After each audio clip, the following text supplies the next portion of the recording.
जाए माई बेटवा के अपना छोड़ के, जाए से पहले पिया द जहरिया घोर के। ना जाए माई बेटवा के अपना छोड़ के, जाए से पहले पिया द जहरिया घोर के।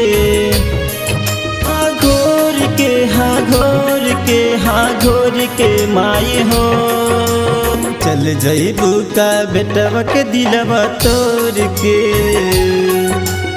जाए से पहले पिया द जहरिया घोर के, चल जइबू का बेटवा के दिलवा तोड़ के। जाए से पहले पिया द जहरिया घोर के।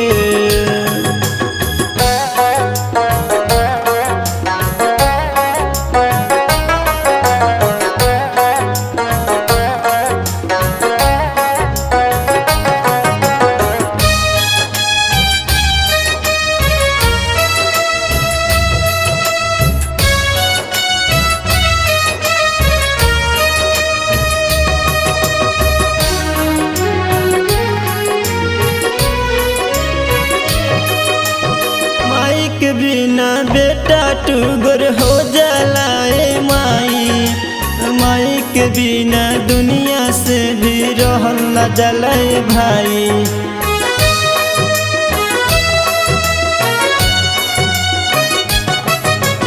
माई के बिना बेटा टूगर हो जाला ए माई, माई के बिना दुनिया से भी रहल न जाला ए भाई।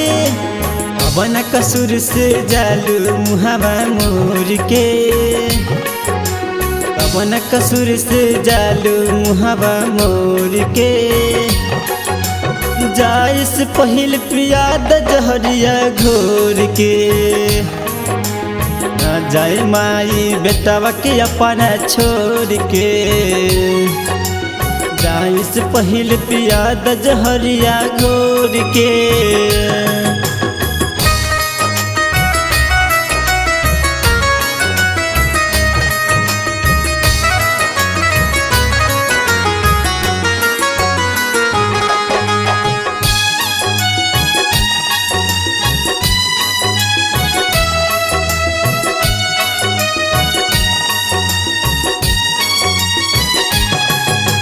राइटर अंकित माई हो तोहरा बिना हर जाई, गावे लगतिया मन तो समाई तोहरा बिना मर जाई।